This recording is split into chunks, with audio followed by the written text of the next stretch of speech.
Hello, hello, hello, ladies and gentlemen, and welcome back to Magic 2014.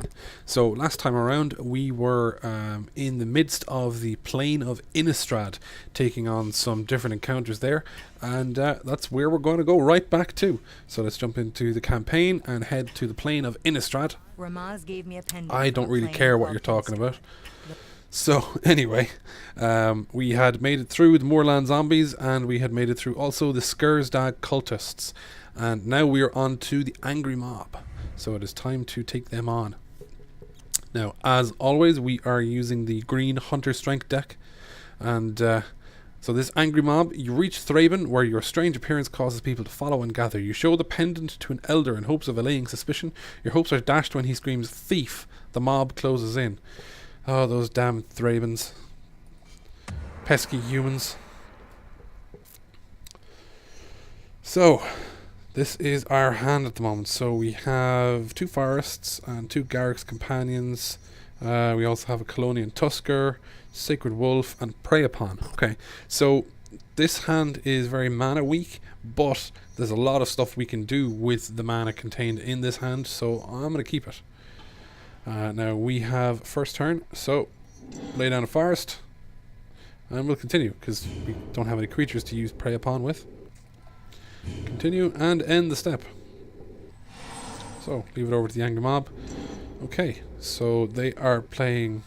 Looks like they're playing red. I would be expecting them to play red-white with this, given that they're an Angry Mob from Thraben.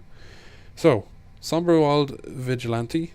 Whenever Sombrewald Vigilante becomes blocked by a creature, Sombrewald Vigilante deals 1 damage to that creature. Bastard. Okay, and he's a 1/1.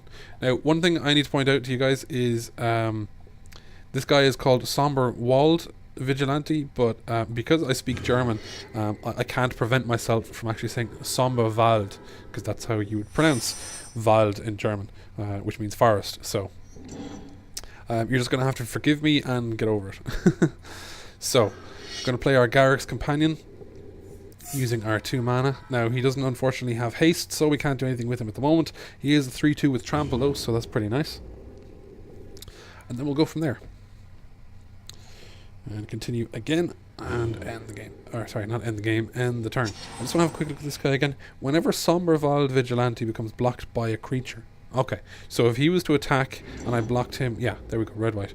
If he was to attack and I was to block him with this guy, my guy would still take 1 damage, in addition to the 1 damage that in addition to his 1 power. Ooh, that's nasty.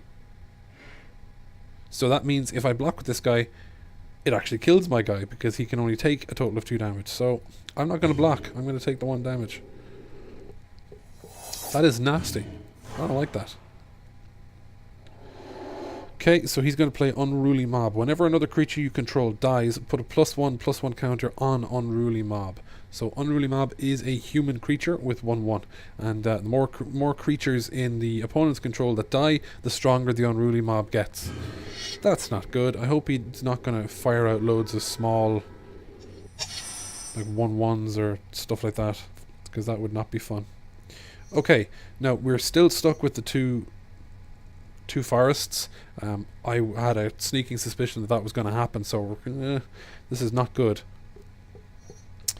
But we still have a Colonian Tusker and a Garruk's Companion, so I think what I'm going to do is I'm going to use my Prey Upon to choose him, and then take out the Unruly Mob before anything can kind of get out of hand. Good stuff. Okay, so now he's down to 1 health. We'll continue. I'm going to swing for 3 with this guy, because he's tapped out, he can't defend, and I can't block with this guy anyway, because the Sombrewald Vigilante is going to just take him out. So you might as well. And that will end the turn. Now, we managed to pull Master of the Wild Hunt there in the last turn, so that's pretty sweet. He's an awesome creature. He is a mythic rare as well in addition, so that's good. So we'll ignore him for the time being and continue with the turns. So he's going to swing for 1, and I'm going to do absolutely zip to block it. And we take 1 damage. So he is playing a sorcery called Gather the Townsfolk. Put 2 1/1 white human creature tokens onto the battlefield. And this has Fateful Hour, an ability which came in, I believe, about a year ago, maybe 2 years ago. No, about a year ago with Avacyn Restored, I believe, is when that came in. And Fateful Hour says, if you have 5 or less life, put 5 of those tokens onto the battlefield instead. Thankfully, that's not going to happen, so it's just going to be 2 1/1 soldiers. They're soldiers, aren't they? Oh no, they're just humans. Okay, cool. Alright, awesome. So we've got another forest now. And so we have enough to play our Sacred Wolf. We have enough to play Oakenform. So Oakenform is going to give the enchanted creature +3/+3. Now this guy has trample, so then he'd become a 6/5. If he were to block with these two guys, I wonder. I don't think it's worth it this turn. It's probably a better idea to start getting more creatures out on the board.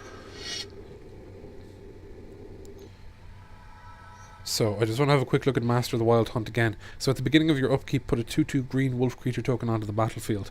So the sooner I get this guy onto the board, the better, because that way I'm just going to start basically spawning in new creatures at the beginning of every turn, so long as he stays on the board.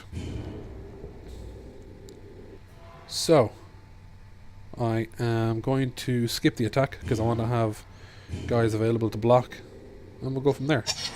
So now if he's to attack with the Sommerval Vigilante, I can block with my Colonian Tusker, because he won't succumb to the attack.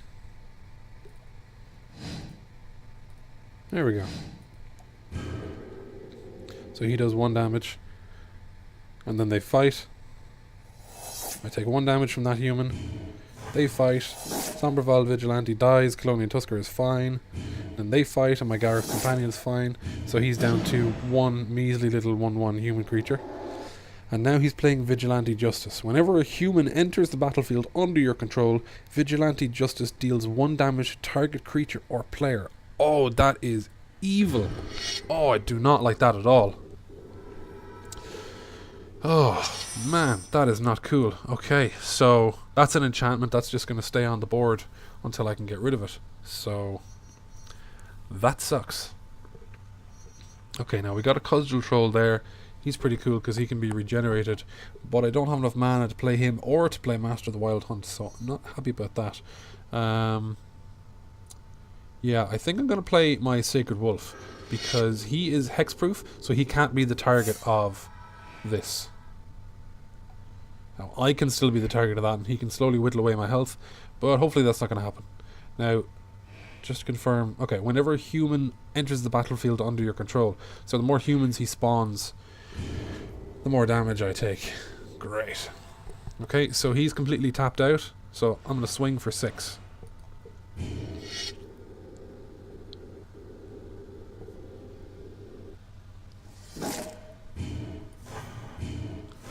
Awesome sauce. Okay, and let's keep going. So we pass the turn over, and let's see what he does in his turn. So he's going to play a mana. He's more than likely going to play... Okay, he's not playing a human. One thing I've noticed playing through this game over the last couple of episodes is... Oh no, okay. No, sorry, yeah. So I'm going to continue with that point because it's correct. One thing I've noticed over the last couple of episodes is the computer player seems to really wait until the second main phase before it plays creatures. It's not something I normally do, and it's not something I've seen a lot of casual Magic players do, but it does seem to be a good tactic because it allows you to play some stuff in the first main phase, do your attacking, and then if the other player is going to, you know, throw out some stuff or counter some stuff during the attack phase, is a good time to kind of provoke them to do that, and then you still have a chance to play more creatures in the second main phase. So it looks like he is playing this guy. Now this guy has a Fateful Hour of, as long as you have 5 or less life, other creatures you control get +2/+2. So the best thing for me to do would be to take out this player in one fell swoop as soon as his life reaches 6. But I don't know how possible that's going to be. Now, on top of that, because he has played a human under his control, he's now going to be able to use his Vigilante Justice and do me 1 damage. Now, he could have chosen to do 1 damage to any one of my creatures, but it would have been wasted because they would have soaked it up and survived, so that would not have been a good idea. Okay, so I have just gotten Rancor, and that enchanted creature gets +2/+0 and has trample. So when Rancor is put into a graveyard from the battlefield, return Rancor to its owner's hand. That's pretty awesome. So I could use that to give my Colonian Tusker 5/3, and that'll be pretty helpful. Okay, so what we will do is we will play another Garruk's Companion.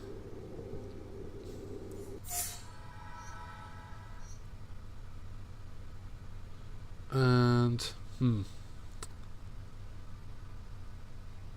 yeah, what I'm going to do is I'm going to play Rancor, and I'm going to put it on my Colonian Tusker. Now, he's got trample as well. And what's going to happen is I'm going to move into my attack phase, and I'm just going to attack with my Colonian Tusker. More than likely, it'd be the good move for the opponent to make. More than likely, he's going to block my Colonian Tusker with both of these guys, thereby taking out the Colonian Tusker, because he can only survive a total of 3 damage. So it'll kill my Colonian Tusker, but the Rancor will go from the graveyard and bounce back into my hand, and it'll be usable in the next turn. So hopefully that's what's going to happen if he plays into my hand. Yes, awesome. Okay, that's good.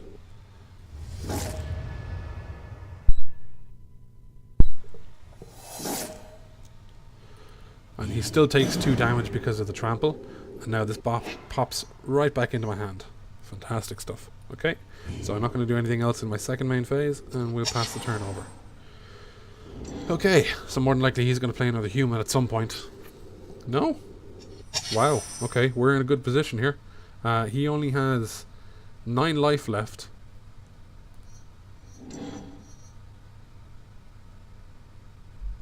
Okay, so I have enough to use Rancor on this guy, and also to use Oakenform on this guy. And now I'm just going to swing for everything. Actually, just to be on the safe side, I'm only going to swing with my 2 Garruk's Companions. I'll hold off on my Sacred Wolf, just in case he has something up his sleeve. So let's attack. We're attacking for 11. He's going to have to block one of my creatures with a spell, some sort of bounce spell. He's taken 5 damage there. He's taken 6 damage there. And that's it.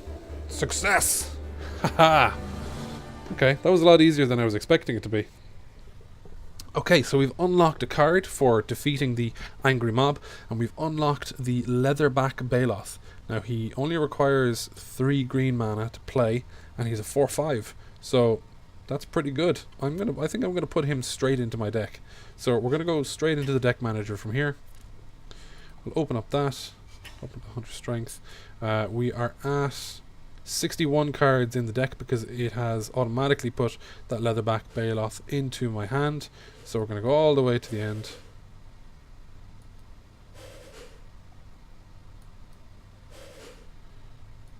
Primeval Bounty, yada yada yada.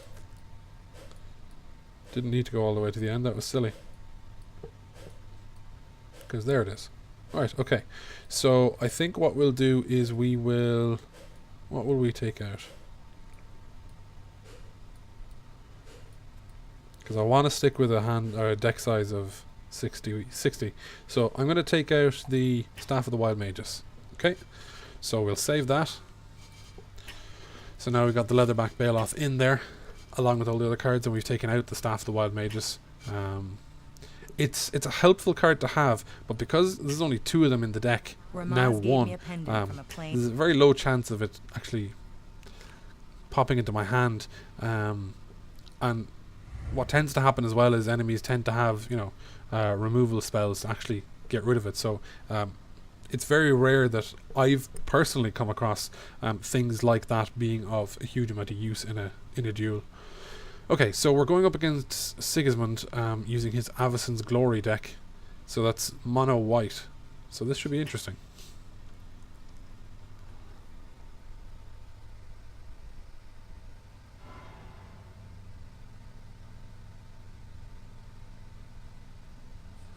Interesting. So apparently whatever pendant or sigil or whatever the hell we have is some sort of Avacyn sigil or something like that. So should be interesting. Now we've got a similar hand to the last one, except we can't really do very much with it. We can play Garruk's Companion and we can use Prey Upon, but I'd like to have I'd like to have at least 3 mana, so I'm going to draw a new hand. And fortunately, my wish for at least 3 land has not come to fruition, and in addition to that, I now have nothing to play with just 2 land, so I'm going to do it again. Right, there we go. So we've got 3 mana now, and we have Rancor. Still don't have any creatures to play, but yeah, it's better than nothing, so I'm going to keep the hand and we'll just forge ahead. Okay, so we'll continue. And continue again.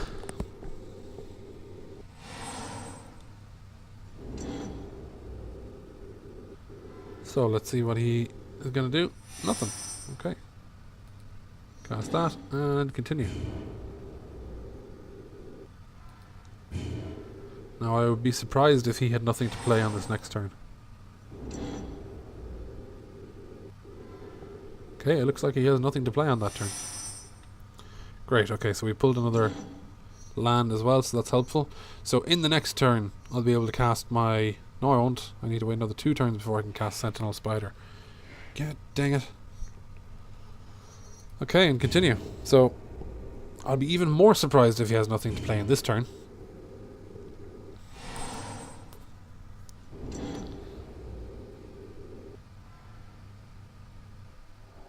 There we go. Ooh, so he's playing a foil Mentor of the Meek. So he's a human soldier creature, and whenever another creature with power 2 or less enters the battlefield under your control, you may pay 1. If you do, draw a card. Interesting.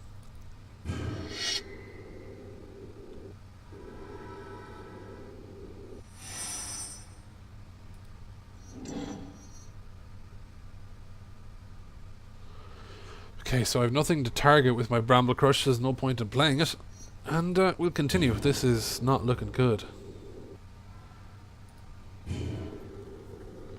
So he now has a 2/2 creature, so he's just going to be swinging for the trees at this point, because I have nothing to block him with.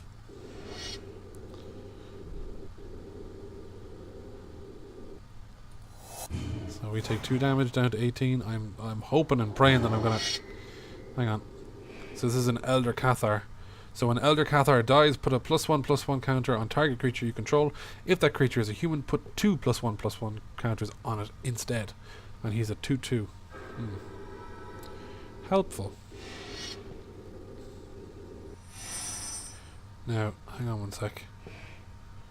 Okay, so that's only when Elder Cathar dies. Okay. Right. Fantastic stuff. So now we have Sacred Wolf. So we're going to cast him. He has hexproof, so that's nice. I don't want to use Rancor on him because he can only take 1 damage, and I don't want to sacrifice him. I'm going to need him. Now, at the same time, I don't know. It'll give him trample, so he'll be able to do some damage to Sigismund, but no, I don't think it's worth it. I'm pretty sure I can hold out another couple of turns to do something more useful with Rancor.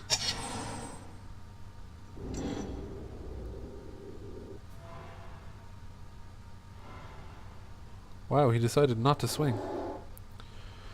Elgod Inquisitor. So he's got lifelink, so whatever damage this guy deals out, he's going to be healed by that amount. When Elgod Inquisitor dies, put a 1/1 white spirit creature token with flying onto the battlefield. Damn it. Okay. So 2 or less, so he gets to draw a card. Okay, we've got Oaken form now. So, enchanted creature gets +3/+3. So, if I were to cast Oaken form on this guy, he will turn into a 6/4. And if I then further cast Rancor on him, he turns into an 8/4. And he has trample. So these can all block 6 damage each. And when Elder Cathar dies, he'll be able to put a +1/+1 counter on a 2 +1/+1 counters on a target creature, which will more than likely be Mentor of the Meek. And when this guy dies, he's going to get a white spirit creature token. So I'm not really doing that much, but at least I'm kind of progressing things on a little bit further, because once this guy dies, he then spawns a 1/1 white flying creature, whatever, that's fine, and then I can take that flying creature out, hopefully at some point. So, especially since I have Sentinel Spiders with reach once I have enough mana. So, okay, let's do it. Let's cast Oaken Form on our Hexproof Sacred Wolf, and let's cast Rancor on our Hexproof Sacred Wolf, and then let's continue. And let's attack for 8. So let's see what he decides to do. So he is going to kill my Sacred Wolf, and as I suspected, he's choosing these two guys to do that. So Sigismund is still going to take 4 damage because my Sacred Wolf has trample, but Rancor now goes right back into my hand. Wait, hang on. There we go. Okay, I was wondering what was going on there. Okay, so as I suspected, he spawned the 1/1 as he is entitled to do, and he put the 2+1/+1 counters on Mentor the Meek. Now that only makes sense because that was the only creature available to him to do that at that point. So nothing else that I can do. I'm now completely open to take 5 damage from this guy, which is not good. But at least we were able to get rid of, you know, the 3 creatures that were there. In total they could only do 6 damage, so, you know, we've lessened it down to 5 damage, which is not great, but at least now they're both tapped out, so that's something. Oh crap. Right. So he's now playing Angelic Overseer, who is an angel creature who is mythic rare. It is a 5/3, it has flying, and as long as you control a human, Angelic Overseer has hexproof and indestructible. Oh, sweet crap. That is not good. That is not good at all. Okay, so, Colonian Tusker. And Rancor.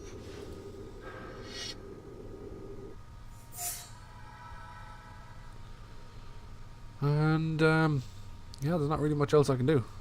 There's no point in swinging because that thing will take me out. It has indestructible as well, so it'll take me out and be perfectly fine. So, crap. Alright, let's just continue. It's really the only thing we can do. Now, I can't at the moment block that 5 flying damage or this 1 flying damage. So he's not even going to attack with his Mentor because I could have killed it. So he's going to do 6 damage in the air, which I cannot block. Now thankfully they're tapped out at this point, so that's good. So he's after playing Unruly Mob. Whenever another creature you control dies, put a +1/+1 counter on Unruly Mob. Not exactly in my best interests, but there's no surprise there. Oh Christ, what is he playing now? So he's playing a Gold Knight Commander. A human cleric soldier creature. Whenever another creature enters the battlefield under your control, creatures you control get +1/+1 until end of turn. Christ. Would have been a smarter plan for him to play the Unruly Mob, or sorry, play the Gold Knight Commander first and then the Unruly Mob. Well, I suppose he had ended his turn already anyway, so it doesn't make a difference. Right. Bramble Crush. I can't use Bramble Crush to kill anything because they're all creatures. I may as well use 2 of my mana to play in those. Play in my Garruk's Companion. So, he could very easily in the next turn swing for 6 in the air and 7 on the ground, which I could not block. So, I have effectively lost at this point. The only thing I can do is to attack with this guy, and I'm still going to lose.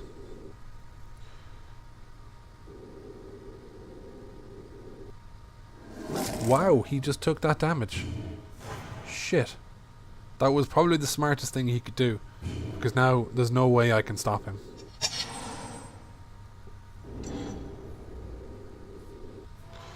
So he's going to swing with everything, and I'm fucked. There's no point in blocking anything. Damn it. And down we go. Okay, so chalk that one down as a loss. Fuck it. Okay, let's do it again. Let's see if we can learn from that mistake. Right, okay, so we got 4 mana now at this point. We have a Colonian Tusker, Staff of the Wild Mages, and Rancor. So we're in a much better position now because we have 4 mana to begin with. So I'm going to keep that hand. Because he won the last round, he gets to go first this time. And he is playing Champion of the Parish. Whenever another human enters the battlefield under your control, put a +1/+1 counter on Champion of the Parish. For fuck's sake, that it looks like his entire deck is built around all these buffs coming in from other humans being on the board. Okay, so I got 5 mana available to me now, which is pretty good. And we'll continue again.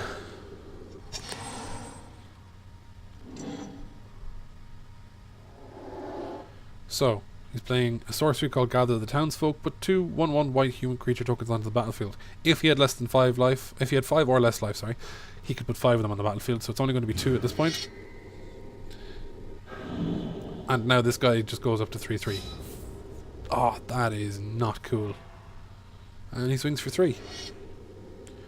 Wow. That is evil. This is a very aggro deck. Colonial Tusker. And there we go. Nothing else I can do this turn, so we continue.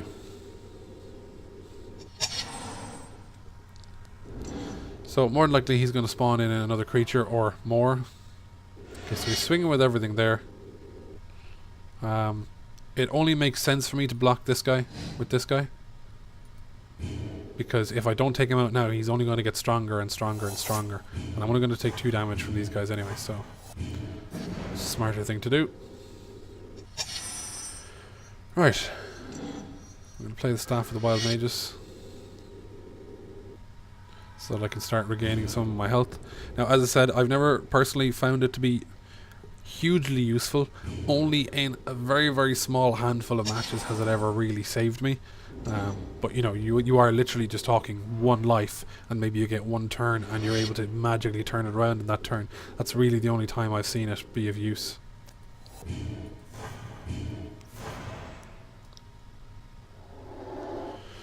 And he's playing the Gold Knight Commander again. Okay, so whenever another creature enters the battlefield under your control, creatures you control get +1/+1 until end of turn.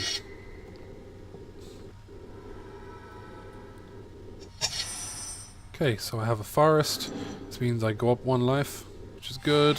I don't have anything that I can do with my 4 mana at this point, which is really not good. And so we pass the turn over. So it looks like what's happening here is the distribution of creatures, the distribution of mana cost in my creatures in my deck is such that I'm not really able to get going very, very quickly. I can pull out the larger creatures later on, but I'm kind of getting creamed at this point really early in the game, because he's able to throw out some really, really low cost creatures right off the bat. Oh, Christ. Oh, this is not good. So I'm going to take 7 damage.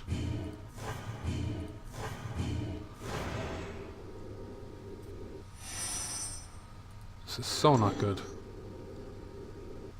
Okay, so now I can play my Sentinel Spider.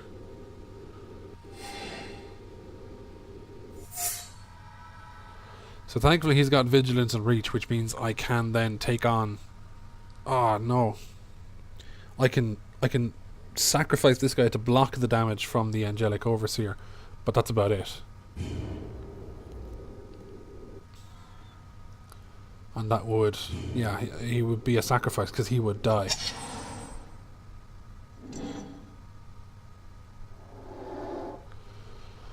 And he's playing an Elgod Inquisitor.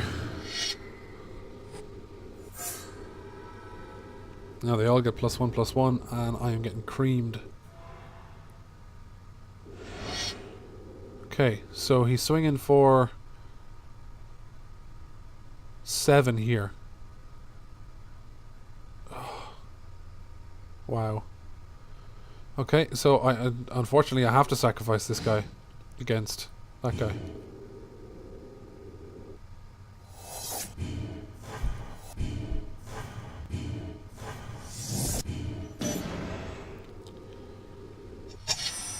Oh, okay. Thankfully I have another Sentinel Spider.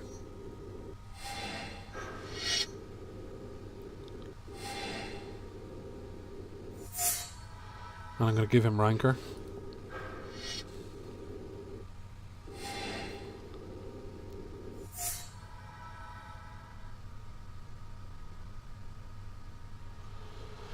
Okay, and I'm still unfortunately in the position that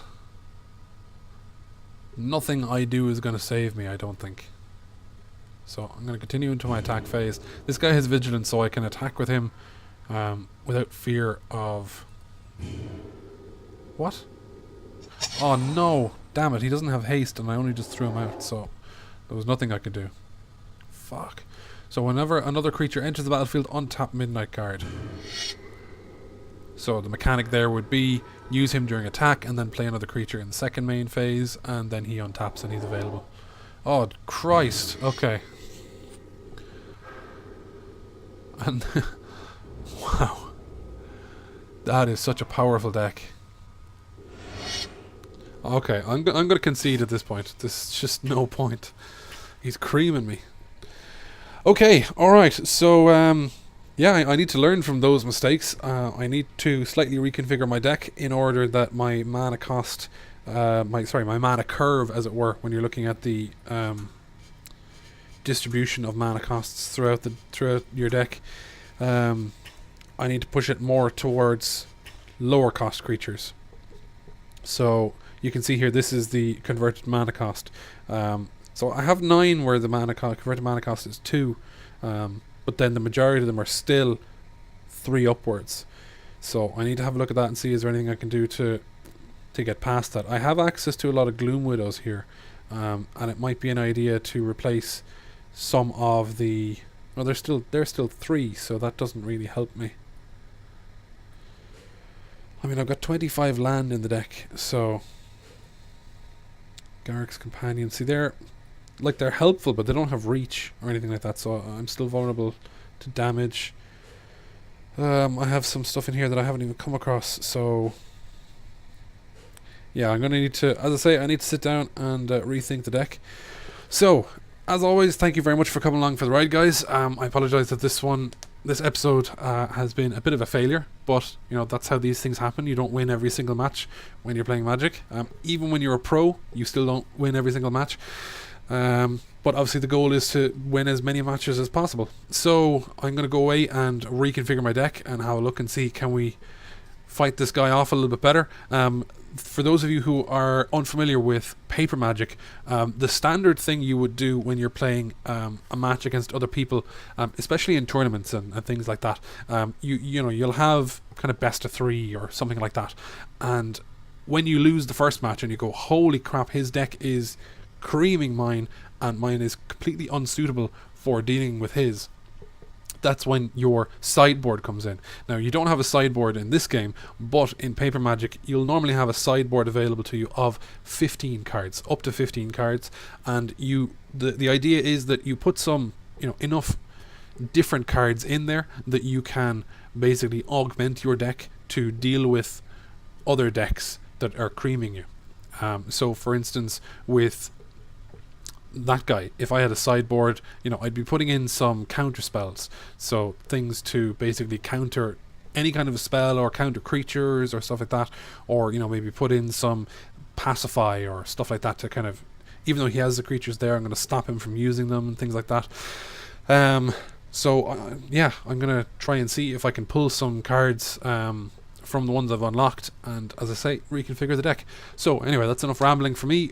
As always, thanks very much for coming along, guys. I appreciate the views and the feedback I've been getting, so like this video if you liked it, leave a comment if you have any feedback to give, any queries, questions, comments, even just to say hello, and subscribe if you haven't already done so and you'd like to see more of the same. So thanks very much, guys. We will talk to you next time. Until then, take care.